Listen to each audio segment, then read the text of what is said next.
Hey YouTubers, this is kind of a reply to a video made by TheSLOfox, I don't know her real name, that I watched last night, and that, and also according to the title, PTSD and transition.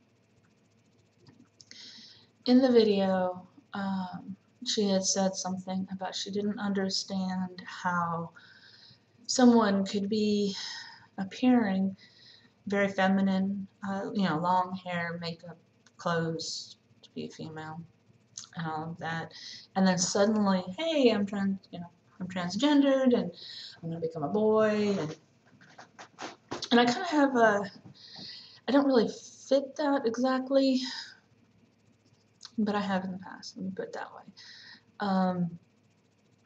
A lot of it is conformity. I realized, 8 years ago that I wasn't going to be able to transition at that time. So it was easier to conform, do what people wanted me to do what people expected me to do, to look the way people expected me to look. And that caused waves at the time.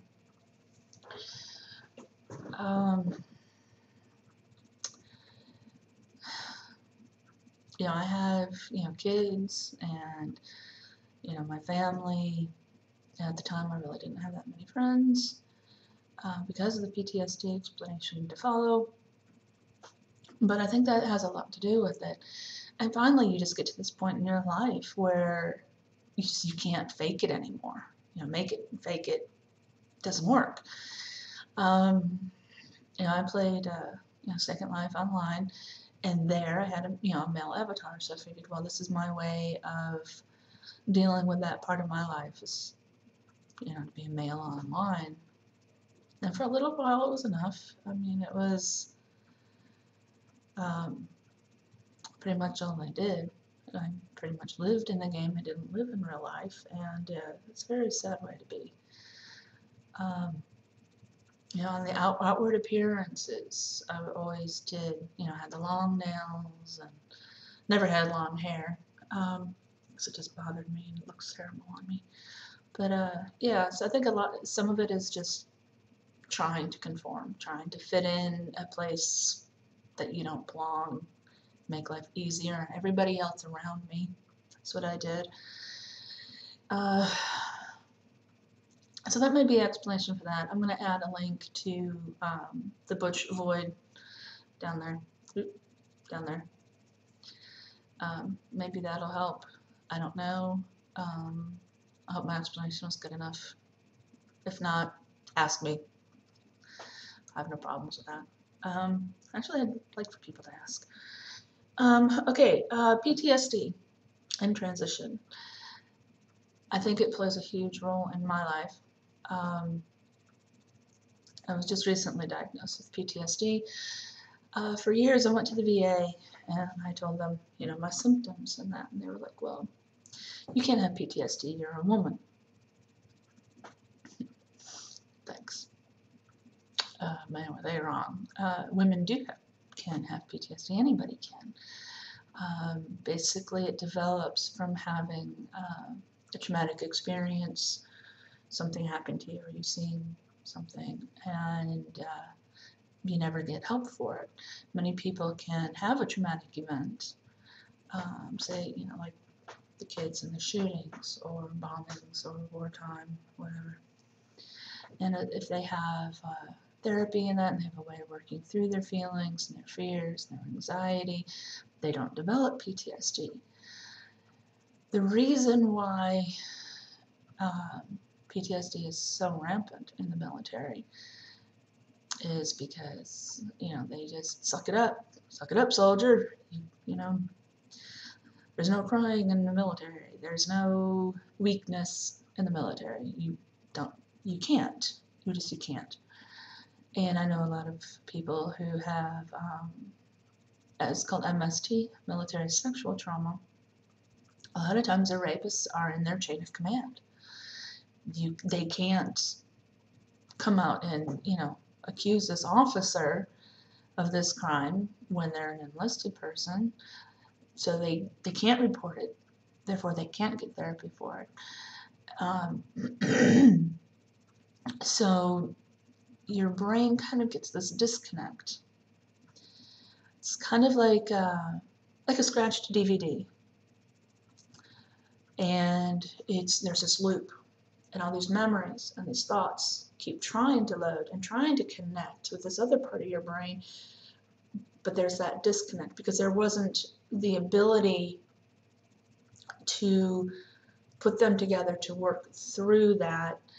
And also, we try to suppress all of that, because you have all these horrible memories and these thoughts and these nightmares and these emotions that you don't want to deal with. You have no way of dealing with them. You have,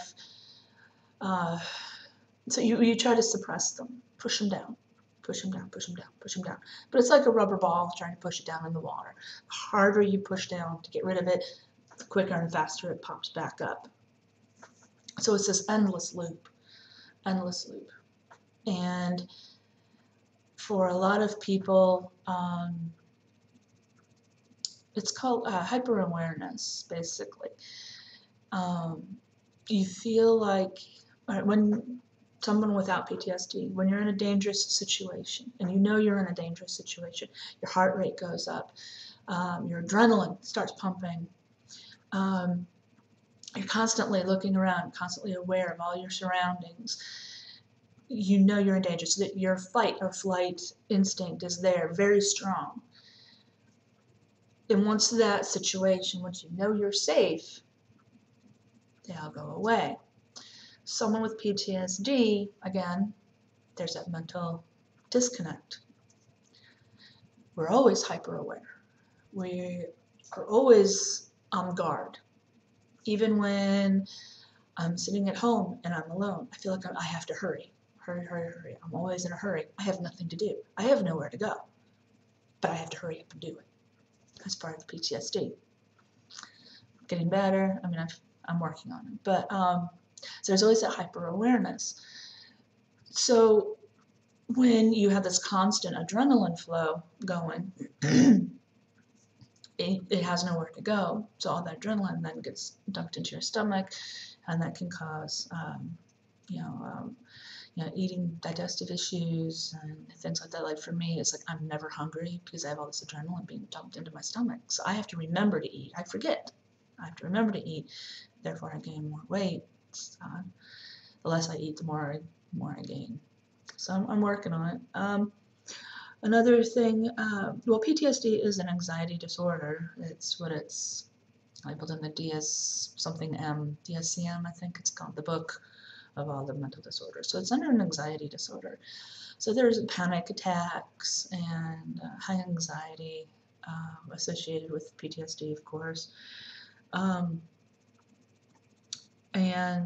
I think a lot of the, because of the hyper-awareness, because of the anxiety, people with PTSD tend to isolate, meaning they don't go out very much, they don't have very many friends. It's harder to just go to a party and have fun. You don't want to go outside because it's, some people, not me, but some people, it's like the world just isn't a safe place. Going to Walmart is a huge ordeal. I could go on forever about that, but isolation, for years I really didn't go anywhere. I lived my life online. I love my computer, all my friends are in it, kind of a deal. So that's one of the things associated with PTSD, and how that affected my transition was a lot of it was emotional suppression too.